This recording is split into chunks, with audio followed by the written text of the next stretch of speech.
جس اسلام کے وجود میں امام حسین کا لہو شامل ہے وہ نہیں مٹ سکتا. اسے مٹنا ہوتا تو طائف میں مٹ گیا ہوتا, اسے مٹنا ہوتا تو کربلا میں مٹ گیا ہوتا. جو کربلا میں نہ مٹا کبھی نہیں مٹے گا انشاءاللہ.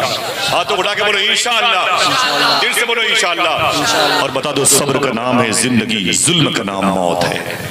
مر گئے تم یزیدیو, زندہ میرا نام ہے, زندہ میرا نام ہے. میرے آقا فرماتے سن میری بیٹیوں, نہ ابو جہلی باقی رہے گا, نہ ابو لہبی باقی رہیں گے. اگر باقی رہے گا تیرے باپ محمد کا نام باقی رہے گا. بتاؤ مجھے اذانوں میں کس کا نام لیا؟ نوٹوں پہ جن کی تصویریں ہیں کیا ان کا نام کبھی مؤذن لیا ہے؟ ورلڈ کپ کرکٹ کا جو جیت کے آتے ہیں کبھی ان کا نام مؤذن لیتا ہے؟ نہیں لیتا. اپنی زبانوں کو نحوست اور بے برکتی سے محفوظ رکھنے کے لیے اسے کسی اور نام کی ضرورت نہیں, آمینہ کے لال کا نام. سمجھ رہے ہیں؟ عباس رسول اللہ کا دین حسن رہ جائے گا. اللہ کے نبی صلی اللہ علیہ وسلم کی یہی چاروں بیٹیاں ہیں. حضور صلی اللہ علیہ وسلم نے بعد میں مخدومہ سودا سے شادی کی. اب حضور کی چاروں بیٹیاں شادی کے لائق ہو گئی ہیں. مخدومہ زینب, رقیہ, ام کلثوم کی حضور نے شادی کی. حضور کی تینوں بیٹیاں کی شادی ہو گئی. حضور کی ایک بیٹی جسے مخدومہ فاطمہ کہتے ہیں ابھی ان کی شادی نہیں ہوئی. مدینہ شریف حضور آ گئے, بڑے بڑے ٹاپ کلاس کے لوگوں نے رشتے دیے. جناب صدیق اکبر کا پیغام رسانی کا معاملہ ہے. عمر فاروق اعظم نے بھی رشتے بھیجے تھے, حضور نے ایکسپٹ نہیں کیے. کیا مطلب؟ حضور نے اپنی بیٹی فاطمہ کے لیے کسی بھی شخص کا انتخاب نہیں کیا کہ یہ میری فاطمہ اس کی زوجہ بنے اور مدینے کا فلاں شخص میری فاطمہ کا زوج بنے. سمجھ رہے؟ ابھی حضور نے اپنی بیٹی کا رشتہ نہیں کیا, مخدومہ فاطمہ کا رشتہ کسی سے نہیں کیا. ایک دن دوپہر کا وقت ہے, جناب عمر فاروق اعظم مدینہ شریف میں اپنے گھر سے نکلے. ان کے سامنے صدیق اکبر کھڑے تھے. جب ان دونوں بزرگوں کا نام آیا تو سبحان اللہ کہا. اگر تشریحوں کو تکلیف ہوتی ہے تو بس آپ اس کو تکلیف دیں, آپ کو ثواب ملتا رہے گا. سمجھ رہے؟ صدیق عمر باہر آ گئے. عمر فاروق اعظم نے کہا اے میرے بھائی صدیق, کیسے باہر آنا ہوا, کیسے باہر آنا ہوا؟ تو صدیق اکبر نے کہا حضور کی بیٹی فاطمہ کی شادی نہیں ہوئی ہے, مجھے تھوڑی سی فکر ہو رہی ہے, شادی ہو جاتی سکون مل جاتا. بولے تم کس کے ساتھ اس کی شادی کے لیے کیا ارادہ ہے تمہارے ساتھ؟ کوئی ہے منتخب, کوئی سوچا ہے کوئی لڑکا؟ تو جناب صدیق اکبر نے کہا میں نے فاطمہ کے لیے ایک لڑکا ڈھونڈ لیا ہے. میں چپ ہوں, میں آرام کر رہا ہوں, آپ بھی آرام کر لیں. حسین کی تربیت, حسین کی انسٹیٹیوٹ, حسین کا کالج, حسین کی دانشگاہ, حسین کا کیمپس, حسین کی لاج کیسی ہے, اس تربیت گاہ کو دیکھو, اس نشست گاہ کو دیکھو, اس دامن کو دیکھو, تب پتا چلے گا یہ جو چمکتا ہوا مینار ہے عظمت حسین کا, اس کی بنیاد کی اینٹ کتنی مضبوط ہے. جناب صدیق اکبر نے کہا اے فاروق اعظم میں نے فاطمہ کے لیے رشتہ دیکھ لیا.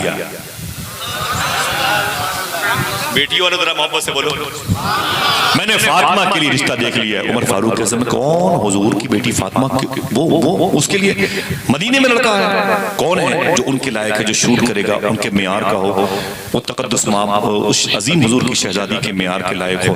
دیکھنا کتنے لوگ سبحان اللہ کہتے ہیں. جناب صدیق اکبر نے کہا جو لڑکا میں نے فاطمہ کے لیے ڈھونڈا ہے اسے دنیا مولا علی کہتی ہے. علی کا نام لبوں کے کمل میں رہتا ہے, یہ بادشاہ اکیلے محل. اگر کوئی زور سے سبحان اللہ نہ کہنے کا وعدہ کرے تو میں شعر پڑھ دوں. دلے سوزاں پہ جیسے دست شبنم رکھ دیا دیکھو, دلے سوزاں پہ جیسے دست شبنم رکھ دیا دیکھو, علی کے نام نے زخموں پہ مرہم زندہ سوزاں پہ جیسے دست شبنم رکھ دیا دیکھو, علی کے نام نے زخموں پہ مرہم رکھ دیا دیکھو. دل اس میں شب میری آنکھوں کا دشمن تھا تو مولا نے لہو میں ایک چراغ اس میں اعظم رکھ دیا دیکھو. لہو میں ایک چراغ اس میں اعظم رکھ دیا دیکھو, سخی داتا سے انعام قناعت میں نے مانگا, سخی داتا سے قناعت میں نے مانگا, سخی داتا سے انعام قناعت میں نے مانگا تھا, میرے کشکول میں خانے دو عالم رکھ دیا دیکھو. دلے سوزاں پہ جیسے, ارے بہت بہت شکریہ, دلے سوزاں پہ جیسے دست شبنم رکھ دیا دیکھو, سخی داتا سے انعام میں ایک اور برداشت لے کے جاؤں گا انشاءاللہ. میں یہ پیسے اپنے بھائی کے برداشت لے کے جاؤں گا, لیکن کوئی اس نیت سے اٹھے گا نہیں کہ اب یہ سلسلہ چلے. ٹھیک ہے, بیٹھے رہے, آپ کے پیروں کی مٹی کافی ہے, میری پیشانی بھی چمک لانا. سنیں آپ, جناب صدیق اکبر نے کہا کہ میں نے رشتہ ڈھونڈ لیا ہے. بولے کون ہے وہ؟ فرمایا اس کا نام اور کوئی بولے اونچی بولے مولا علی ہیں. بولے مولا علی؟ بولے ہاں یار یہ رشتہ بڑا جچے گا, آؤ چلو علی سے ملتے ہیں. صدیق عمر علی کے پاس آئے. حضور نے اپنی بیٹی کی شادی جس سے کی, اس کے پاس 1 کروڑ کی کار تھی نہیں, اس کے پاس فلیٹس تھے نہیں تھے, اس کی بلڈنگ تھی, پلاٹنگ کا کام تھا, کچھ بھی نہیں تھا. آج میں بتا دوں میری بہنوں سننا اور اپنی ماؤں کو بتانا جن کے طرف سے کوئی رشتے کمزور ہوتے ہیں تو لڑکیاں آنسو بہاتی ہیں. میرا شوہر تو کچھ نہیں کماتا, 10-15-20 ہزار میں کیا کر لے گا وغیرہ وغیرہ. بتا دوں حضور نے اپنی سب سے لاڈلی بیٹی فاطمہ کی شادی جس لڑکے مولا علی سے کی تھی, ان کا بزنس کیا تھا بتا دوں؟ ہاتھوں کو اڑاؤ بتا دوں. اٹھائے رکھو اٹھائے رکھو اٹھائے رکھو. اسے یاد رکھو گے انشاءاللہ کہ مولا علی کے بزنس کیا تھا. بتا دوں مولا علی مدینے کے پہاڑوں سے گھاس کاٹ کے اسے بورے میں رکھ کے مدینے کے بازاروں میں بیچا کرتے. ہم بھی اپنی بیٹی کی شادی نہیں کر سکتے, ہمارے مزاج میں بھی وہی جو ہے نا تنتنا موجود ہے, وہی کبر موجود ہے. لیکن صاحبو آئیے رسولوں کے سردار کی بیٹی جو الحمدللہ رب العالمین سب سے بڑی حیا والی ہے. صدیق عمر گئے جناب مولا کائنات کے پاس, یہ پہاڑوں سے گھاس آپ نکال کر کے اسے بورے میں رکھ رہے تھے مدینے کے بازار میں بیچنے کے لیے. گئے سلام کیا, بولے اے میرے بھائیوں میرے پاس کیوں آنا ہوا؟ تو صدیق اکبر نے کہا اے علی تمہارے لیے رشتہ لے کے آیا ہوں.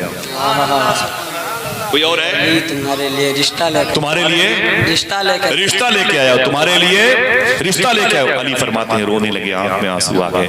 بولے میرے بھائی صدیق مجھ سے کون شادی کرے گا؟ میرے باپ جناب ابی طالب کا انتقال ہو گیا, ان کے باپ جناب عبد المطلب کا انتقال ہو گیا, ان کے باپ جناب ہاشم نہ رہے, ان کے باپ عبد مناف نہ رہے, قصی نہ رہے, کلاب نہ رہے, مرہ نہ رہے, فہر نہ رہے. یہ تمام تر میرے اجداد و امجاد زمین پہ نہ رہے. میری ماں فاطمہ بنت اسد ہے, لے دے کہ میں بہت غریب ہوں, یہ گھاس بیچتا ہوں تب 2 روٹیاں ملتی ہیں, ایک ماں کھاتی ایک میں کھاتا. کون مجھے اپنی بیٹی دے گا؟ کس سے میری شادی کے لیے تم نے ارادہ بنایا ہے؟ جناب صدیق اکبر نے کہا دیکھنا کون سبحان اللہ کہتا ہے. اے علی ایسا نہ بولو, جس لڑکی کے لیے میں نے تمہارا نام انتخاب کیا وہ کوئی اور نہیں, حضور کی بیٹی فاطمہ ہے. فاطمہ اللہ اکبر. مخدومہ فاطمہ کے بارے میں صوفی سلطان میں نے ایک بات کہی, اسے سونے کی قلم سے لکھیے گا. صوفی سلطان میں نے ایک بات کہی تھی, فرماتے ہیں کوئی غیر سید اگر کوئی غیر سید یعنی ہم اور آپ کوئی بھی غیر سید فاطمہ طیبہ طاہرہ سے بہت زیادہ محبت کرتا ہے تب بھی وہ اس کی طرف توجہ کی نظر نہیں ڈالتی. کوئی بھی غیر سید جب مخدومہ فاطمہ کے نام کے وظیفے کرتا ہے تب بھی وہ اس کی طرف نہیں دیکھتی. میں نے پوچھا کیوں نہیں دیکھتی ہیں؟ جملہ سنیں, اسے سونے کی قلم سے لکھیے گا. آپ فرماتے ہیں اس لیے کہ وہ اپنی توجہ کو بھی وہ حیا کے دائرے میں رکھتی ہیں. میں نے جملہ پڑوسی ملک کے گودرا شریف کے صاحب سجادہ کے خلیفہ کے سامنے کہا, وہ کھڑے ہو گئے بابو شیخ میں رات کے 2 بجے. بولے سائیں تو نے کیسی بات کر دی, میں تیرے لیے کچھ تحفہ لے کے آتا ہوں. رات کے 2 بجے لے گئے. وہ بہت بولے آج زندگی میں نے مخدوم کائنات کی شخصیت پر اتنا مبارک تبصرہ نہیں سنا. تو پھر وہ بولے کہ اگر کوئی بہت زیادہ محبت کرتا ہے مخدوم کائنات سے, تو میں نے کہا صوفی صاحب قبلہ فرماتے ہیں اگر کوئی غیر سید مخدومہ فاطمہ سے زیادہ محبت کرتا ہے تو وہ اسے شیخ عبد القادر جیلانی کے حوالے کر دیتے ہیں. میرا ٹاپک غوث پاک نہیں ہے, غوث پاک کے دادا ہے. کسی موقع پر آؤں گا غوث پاک کی باتیں کروں گا, تب آپ آئیں گے انشاءاللہ. نہیں آئیں گے؟ کہاں جائیں گے؟ ساری زمین غوث پاک کی ہے. تیری چڑیاں ہیں تیرا دانا پانی, تیرا میلہ تیری محفل ہے. یوٹیوب پہ کوئی بات ہے, آصف صاحب نے بات کری وہ ان کا بائیکاٹ کرو, یہ کرو وہ کرو. سنو میں حلف اٹھا کے بول دوں آج تک میں نے غوث پاک کی شان میں ایسی کوئی بات نہیں کی جس کی دلیل موجود نہ ہو. میرے شیخ کے تصرفات میں شک نہ کرنا, بس جا چھوڑ دیا حافظ قرآن سمجھ کے. بات حضور کی چل رہی سنیں میرے آقا صلی اللہ تعالیٰ علیہ وسلم کی لاڈلی بیٹی. کہا صدیق عمر نے اے میرے بھائی علی جاؤ جاؤ جاؤ جاؤ حضور کی بارگاہ میں جاؤ اور رشتہ لے کے جاؤ, کہنا آپ کی بیٹی فاطمہ مجھے مل جائے, میں اس کا شوہر اس کا زوج بننا چاہتا ہوں. علی فرماتے ہیں بھائی میرے یار یہ شرم کی بات ہے, حضور کی بارگاہ میں اس دربار میں دربان بن کے رہتا ہوں, میں وہاں کا محافظ ہوں, کیسے میں کہوں گا جاؤ جاؤ جاؤ. مولا علی سرکار کو بہت پریشر ڈالا تو اٹھ کے کھڑے ہوئے, آئے حضور کی بارگاہ میں آ رہے تھے رشتہ لے کے. کیا کرنا؟ رشتہ لے. مولا علی حضور کی بارگاہ میں آ رہے تھے رشتہ لینے, رشتہ لے کر کے آ رہے تھے. اللہ نے جبریل کو بھیج کے اپنے حبیب کو بتا دیا, اے میرے حبیب علی رشتہ لے کے آ رہا ہے۔ جیسے مولا کائنات گھر کے اندر داخل ہوئے، حضور صلی اللہ علیہ وسلم فرمایا بیٹھو علی، جیسے علی بیٹھے ویسے حضور نے ایک جملہ کہا، کوئی ایک آدمی ہے سبحان اللہ کا، معلوم ہے کیا کہا؟ جیسے مولا علی بیٹھے حضور مسکرائے، مسکرا کے بولے علی کیا رشتہ لے کے آئے ہو؟ ذرا محبت سے کہہ دے سبحان اللہ۔ علی اب مولا علی شرما گئے، جب شرما گئے تو یہ یس کی نشانی ہے، ہاں کی نشانی ہے۔ حضور فرماتے ہیں علی میری بیٹی فاطمہ سے شادی کرو گے؟ وہ شرما گئے۔ معلوم ہے جب خاموش ہوئے نا، جب خاموش ہوئے، بھائی بھیڑ زیادہ کوئی بات نہیں، بھیڑ زیادہ ہے، ٹھیک ہے بہت بہت شکریہ، بیٹھے رہے بھائی، بیٹھے رہے، بیٹھے بیٹھے بیٹھے بیٹھے بیٹھے ماشاءاللہ۔ ذرا ہاتھوں اٹھا کے بولے حق حسین مولا حسین، حق حسین، حق حسین مولا حسین۔ میرے آقا فرماتے ہیں علی شادی کرو گے؟ فرمایا کہ اللہ کی جیسی مرضی، حضور کی جیسی مرضی۔ حضور فرمایا علی تمہارے پاس کچھ ہے؟ کچھ ہے تمہارے پاس؟ تو فرماتے کچھ نہیں ہے، ایک گھوڑا ہے بس، ایک لوہے کی زرہ ہے، لوہے کی بنیائن ہے جو جنگ کے میدان میں سینے کی سفتی کے لیے پہنی جاتی ہے، جو مجھے وادی بدر میں مال غنیمت کے طور پر ملی تھی۔ حضور فرماتے ہیں علی اسی بنیائن زرہ کو جا کے بازار مدینہ میں بیچ دو، اسی کو بیچ دو، جاؤ اور بیچ کر کے خورما یا کھجوریں لے کر کے آؤ۔ ادھر مولا علی نکلے، لوہے کی زرہ، لوہے کی بنیائن لے کر کے، راستے میں سرکار عثمان غنی سے ملاقات ہو گئی۔ سلام و دعا کے بعد کیسے؟ بولے لوہے کی بنیائن جا رہا ہوں بیچنے کے لیے۔ بولے کیوں؟ بولے اسے بیچنا ہے۔ بولے پھر؟ بولے اس سے پیسے خورمے اور کھجوریں خریدنی ہیں۔ بولے کیوں؟ بولے میری شادی فاطمہ سے ہونے جا رہی ہے۔ وہ خوش ہو گئے، یہ تو میرے ساڑو بننے والا ہے، خوش ہو گئے۔ معلوم ہے بولے کہ یہ لوہے کی زرہ تم بیچو گے؟ بولے ہاں۔ بولے تو میرے ہاتھ سے بیچ دو، میرے ہاتھ سے بیچ دو، جو بھی بتاؤ قیمت۔ سودا پٹنا شروع ہوا، 50، 100، 150، 200، 250، 300، 350، 400، 450، 480 روپے میں وہ لوہے کی زرہ مولا علی نے بیچی عثمان غنی کے ہاتھ میں۔ کتنے؟ 4 لوگ ہی بولو بھائی، 480 کی بھی۔ عثمان غنی نے پیسے دیے، سرکار عثمان غنی کو مولا علی نے لوہے کی زرہ دی۔ دونوں جیسے اپنے اپنے راستے کی طرف مڑے، عثمان غنی فرمایا اے علی رکو رکو رکو رکو۔ مولا علی ٹھہر گئے، فرمایا کیا بات ہے؟ فرمایا کیا بات ہے؟ تو جناب عثمان غنی کہتے ہیں پیسے پورے ہیں؟ بولے جی پیسے پورے ہیں۔ بولے لوہے کی زرہ؟ بولے وہ میں نے آپ کو دے دی ہے۔ عثمان غنی مسکرائے، دیکھنا کوئی ہے جو مسکراتا ہے سبحان اللہ۔ عثمان غنی مسکرائے اور مسکرا کر کے بولے سن میرے بھائی، یہ لوہے کی جو زرہ ہے میں گفٹ کے طور پر تجھے واپس کرتا ہوں۔ یہ کیوں کیا؟ حضور کی ایک حدیث شریف ہے بخاری شریف میں، کسی موقع پر بتاؤں گا، جو جناب عبداللہ بن جابر بن عبداللہ کے ساتھ یہ وارد ہوئی تھی حدیث شریف مدینہ شریف میں۔ ابھی میرا ٹاپک ہے، تھوڑی سی بات ہے بس ختم کر دوں گا انشاءاللہ۔ دقت تو نہیں ہو رہی ہے؟ نہیں۔ ہاں دعا کرو اللہ ہماری آسانیوں کی چادر کو وسیع فرما دے، ہمیں سکون عطا فرمائے۔ اچھی سوچ رکھو، یہ ولایت کی نشانی ہے، کامیاب رہو گے انشاءاللہ۔ صوفی سلطان میں فرماتے ہیں جس سے تمہارا دل نہ لگے، جملہ سنیے گا، جس سے تمہارا دل نہ لگے اس کی بات نہ کرو، کامیاب ہو جاؤ گے۔ جس سے تمہارا دل نہ لگے اس کی بات نہ کرو، کامیاب ہو جاؤ گے انشاءاللہ۔ کہتے ہیں گناہ کو دیکھنے کے معاملے میں اندھے ہو جاؤ، کامیاب ہو جاؤ گے۔ ٹھیک ہے، ہم دوسروں کے عیب کو دیکھتے ہیں، دوسرے کو نقص کو دیکھتے ہیں، ٹاپک نہیں سنیں۔ اللہ ہمیں سچی توبہ کی توفیق عطا فرمائے، ہماری تنہائیاں مسلمان ہو جائیں، آمین۔ معلوم ہے میرے آقا کے لاڈلے ہونے والے داماد مولا علی خورما اور کھجورے لے کر کے گھر میں آنے والے تھے۔ حضور اٹھ کر کے اندر گئے اپنی بیٹی فاطمہ طیبہ کے پاس۔ حضور نے فرمایا فاطمہ تعال، مخدوم کائنات قریب آئی۔ حضور نے پیشانی چومی، اپنی بیٹی کو اپنے مبارک سینے سے لگایا، فرمایا اے فاطمہ اللہ کی مرضی ہے، اس کے رسول کی مرضی ہے، تھوڑی دیر میں تیرا نکاح علی سے ہونے والا ہے۔ حضور نے اپنی بیٹی سے بتایا تیرا نکاح علی سے ہونے والا ہے۔ اتنا سنا تو مخدومہ فاطمہ رونے لگی۔ جب روئی تو حضور نے فرمایا کیوں روتی ہے؟ خوشی کی بات ہے، تیری شادی کا دن، تیری زینب و رقیہ و کلثوم اپنے اپنے گھروں میں ہے، تو بھی اپنے گھر چلی جائے گی۔ مخدومہ فاطمہ کہتے مجھے میری ماں کی یاد آ رہا ہے، ماں مجھے میری ماں کی یاد آ رہا ہے، مجھے میری ماں کی یاد آ رہی ہے۔ میں بھی جب جلسوں کی دنیا سے واپس جاتا تھا ضیاء بھائی، آپ کی ماں کا انتقال ہوا تو رات میں کبھی 3 بجے جاتا تو میں اپنے گھر کے اندر نہیں آتا تھا، میں اپنا بیگ اپنی اٹیچی چپ چاپ گاڑی سے اتار کر کے، ایک ٹیبل ہے میرے گھر کے میرے برآمدے میں، میرے بڑے بڑے ڈاکٹر ہیں، ان کے پیشنٹ مریض بیٹھتے ہیں، میں اسی پہ چادر بچھا کر کے چپ چاپ لیٹ جاتا تھا، کیونکہ کمرے کے اس پار میری ماں سوتی رہتی تھی۔ ذرا سی کھٹ کھٹ کی آواز پر میری ماں کی نیند میں خلل پیدا ہوتا تو میرے گھر جانے سے فائدہ کیا ہوتا؟ میں اپنی ماں کو ڈسٹرب نہیں کرتا تھا۔ آپ یقین کرو میں 10 15 20 منٹ سوتا تھا کہ میری ماں کی آنکھ کھل جاتی، خود ہی دروازہ کھول کے باہر چلی جاتی اور کہتی بیٹا تو یہاں سو رہا ہے، اندر کیوں نہیں آیا، مجھے جگایا کیوں نہیں؟ تو میں نے کہا امی تو سو رہی تھی، میری ہمت نہیں پڑی، تو میں نے کہا تو کیسے اٹھ گئی میری ماں؟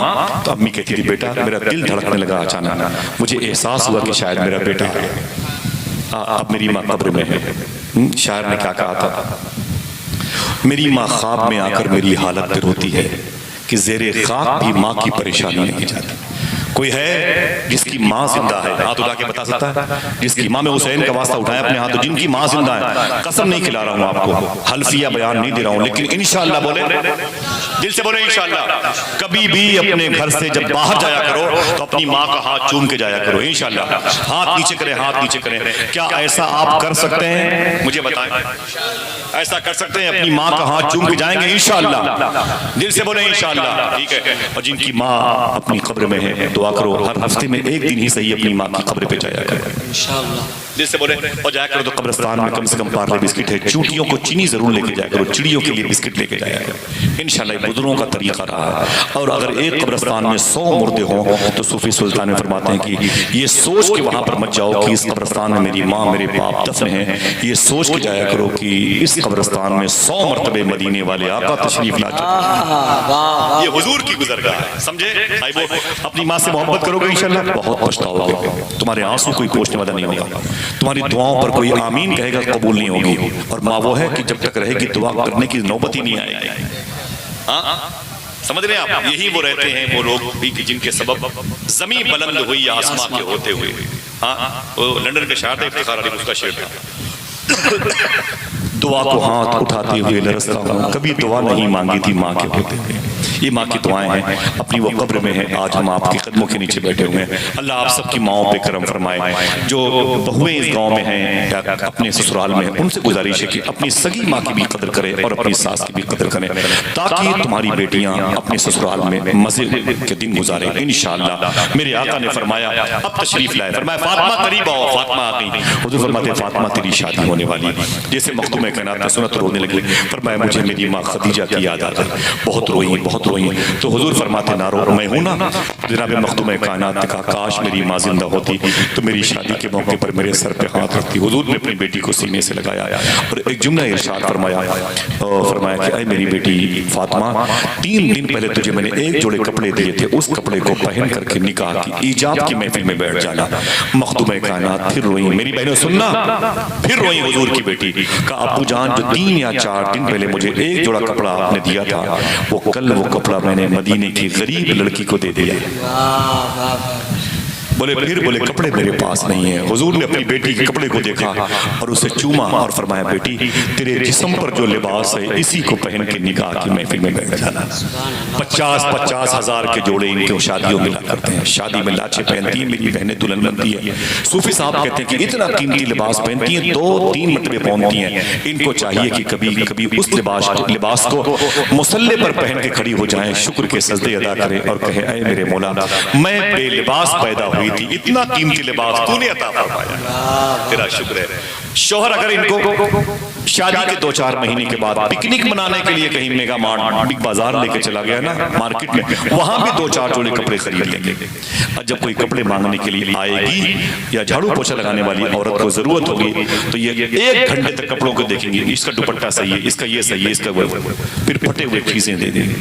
نہ اس سے تیرا کوئی فائدہ نہیں ہونے والا ہے۔ اپنے کپڑوں کو تو سنبھال کے رکھ، لیکن تو کم سے کم اپنا عقیدہ بھی بچا کے رکھ، اپنا اعمال بھی بچا کے رکھ۔ ذرا محبت سے بولے حق حسین۔ حضور صلی اللہ علیہ وسلم نے اپنی بیٹی فاطمہ سے کہا نہ میری بیٹی صبر کر۔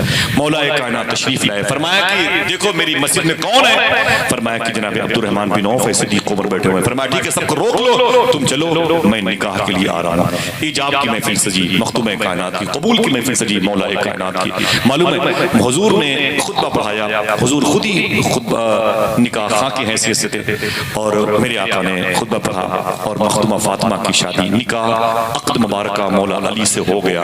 خوشی میں یہ چیزیں تقسیم کی گئیں، جہیز کے نام پر کوئی چیز نہیں دی گئی ہے، ضروریات زندگی میں جو چیزیں تھیں حضور نے اسے دی ہے، گھر مولا کائنات کا نہیں تھا، اس لیے حضور نے تقریباً 4 کلومیٹر کے فاصلے پر ایک مکان دیا تھا، جس مکان کو میں نے دیکھا ہے مدینہ شریف میں۔ حضور نے فرمایا فاطمہ سنو، علی سنو، تمہارا نکاح دوپہر میں ہوا ہے، وداعی مگر مغرب کی نماز کے بعد ہوگی۔ میری بیٹی فاطمہ سورج کے نکلے ہوئے ماحول میں نہیں نکلے گی، سمجھے، نہیں نکلے گی، ٹھیک ہے حضور جیسا ہوگا۔ مغرب کی نماز کے بعد حضور نے فرمایا کہ خاندان کی میری سب بیوی، میرے گھر کی بیویاں ہیں، سب جمع ہو گئی۔ فرماتے حضور فرماتے جیسے مخدومہ فاطمہ نے کہا کاش میری ماں خدیجہ زندہ ہوتی، تو حضور فرماتے کاش میری ماں آمینہ ہوتی، کاش میری ماں حلیمہ ہوتی۔ اتنا سن کر کے حضور بھی روئے۔ پھر فرمایا کہ مدینے میں ایک عورت ہے جس کو ام ایمن کہتے ہیں، ام ایمن کہتے ہیں، نام لے، بہت بہت شکریہ، ام ایمن۔ یہ کون ہے؟ حضور کو جس نے پیدا کیا اس عورت کا نام تھا امی آمنہ، جس نے دودھ پلایا اس کا نام تھا امی حلیمہ، اور امی آمنہ کے انتقال کے بعد جس عورت نے حضور کو پالا پوسا نشو نما کی بڑا کیا حضور کو ظاہری طور پر، اس کا نام ام ایمن ہے۔ حضور جس کے بارے میں کہتے تھے ام ایمن میری ماں کے بعد میری ماں ہے۔ ان کو بلایا، وہ آ گئی، بوڑھی تھی، فرمایا حضور ادھر آؤ۔ امی کہا کیا بات ہے میرے آقا؟ فرمایا کہ میری بیٹی فاطمہ کو لے جاؤ، ان کے سسرال چھوڑ دو، ان کے سر پہ ہاتھ رکھو، ان کو سسرال لے کے جاؤ۔ جیسے حضور کی بیٹی مولا علی کے ساتھ آگے بڑھی نا، حضور نے فرمایا رکو فاطمہ، علی سنو، رات آج تمہاری شادی کی رات ہے، پہلی رات ہے، یہ وصل کی شب ہے، دو روحوں کے اتصال کی رات ہے۔ سن میری بیٹی فاطمہ اور علی سنو، رات میں میں تمہارا باپ محمد صلی اللہ علیہ وسلم رات میں تم سے ملنے ضرور آئے گا۔ پہلی رات حضور نے فرمایا کہ اے میری بیٹی علی تم سے ملنے تمہارا باپ ضرور آئے گا۔ اب حضور کی بیٹی اپنے گھر سے نکلی، سسرال جا رہی ہے۔ اعلیٰ حضرت کے سگے مجلے بھائی علامہ حسن نے کہا تھا سیر جنت کون دیکھے، درد تمہارا چھوڑ کر۔ معین جامی کلکتوی نے کہا تھا ہر قدم پہ رحمتوں نے پھول برسائے بہت، جب چلی تھی فاطمہ سسرال مئیکا چھوڑ کر۔ میرے آقا کی بیٹی خرامہ خرامہ فرشتوں کے جھرمٹ میں جا رہی ہے، مقربان بارگاہ الہ دعائیں دے رہے ہیں، جنت میں حور و غلمان قصیدے پڑھ رہے ہیں۔ میرے آقا کی شہزادی اپنے گھر کے اندر داخل ہوئی۔ رات کے آخری حصے میں حضور نے عشاء کی نماز پڑھائی، اپنی بیٹی کی سسرال میں گئے۔ حضور صلی اللہ علیہ وسلم جیسے تشریف لے گئے، جیسے حضور نے دروازے پہ دستک دی، سن لیں اسے یاد کر لیں، آج ہمارے دروازے پر کوئی آتا ہے جو دستک دیتا ہے تو ہم کہتے ہیں بیٹے دروازہ کھول دے، اے بیٹی دروازہ کھول دے، ہم یہ کہتے ہیں دروازہ کھول دے، اے فلاں دروازہ کھول دے۔ لیکن حضور کے ساتھ یہ نہیں ہوتا تھا، جب حضور کسی صحابی کے گھر میں دستک دیتے تھے تو پورا گھر کا گھر اٹھ کر کے دروازے پہ چلا آتا تھا۔ کیوں؟ اس لیے کہ دستک میں کوئی درد سی خوشبو ضرور تھی، دستک میں کوئی درد سی خوشبو ضرور تھی، دروازہ کھولنے کے لیے گھر کا گھر اٹھا۔ میرے آقا کی جیسے دستک کی آواز پہنچی، مخدومہ فاطمہ کہتی ہے اے علی یہ دستک میرے بابا جان کی ہے، خوشبو بتا رہی ہے کہ میرے آقا تشریف لائے ہیں۔ دونوں لوگ دوڑ کر کے دروازے پر آئے، دروازہ کھولا، حضور اندر تشریف لے گئے۔ مخدومہ کائنات کو فرمایا بیٹی بیٹھ جاؤ۔ علی سے فرمایا حضور نے ایک گلاس پانی لے کے آؤ۔ مولا علی سرکار نے ایک گلاس پانی لایا، حضور نے کچھ پڑھا، پڑھ کر کے اس پر دم کیا، دم کرنے کے بعد میرے آقا نے اس پانی کو نوش فرمایا، پیا، پینے کے بعد تھوڑا سا پانی چلو میں لیا اور مخدومہ کائنات کے چہرے انور شریف کی طرف چھینٹے مارے، پھر کچھ پانی مارکا لیا، آپ کے صدر اطہر شریف اور معظم مطہر سینے پاک شریف کی طرف حضور نے اپنی بیٹی فاطمہ کی طرف چھینٹے مارے، پھر تھوڑا سا پانی لیا اور اسے لے کر کے علی کے چہرے نور پر مارا، ان کے سینے پر مارا، پھر حضور نے اپنی دونوں ہاتھوں کی ہتھیلیاں یوں جوڑی اور اپنے ہاتھوں کو یوں اٹھایا اور دعا کے لیے جملہ کہا، دیکھ لیں آپ اسے سونے کے قلم سے لکھیں، اپنے گھر کے دروازے پہ لکھیں۔ حضور فرماتے ہیں اے میرے مولا میری بیٹی فاطمہ اور میرے علی کی اولادوں میں برکتیں عطا فرمانا۔ یہ برکت ہی تو ہے، مارنا چلے جاؤ تو حضور کے بیٹے نظر آتے ہیں، بلگرام چلے جاؤ تو حضور کے بیٹے نظر آتے ہیں، چورا شریف چلے جاؤ تو حضور کے بیٹے نظر آتے ہیں، کالپی چلے جاؤ تو حضور کے بیٹے نظر آتے ہیں، مسولی جاؤ تو حضور کے بیٹے نظر آتے ہیں، دیوا شریف جاؤ تو حضور کے بیٹے نظر آتے ہیں، کہیں بھی چلے جاؤ آج سرکار مختوم سنہ کی چوکھٹ پہ چلے جاؤ تو سلاسل اشرفیہ کے شیوخ نظر آتے ہیں۔ یہ کیا ہے؟ کہتے نہیں اسی دعا کی برکت جو دعا حضور نے مانگی تھی۔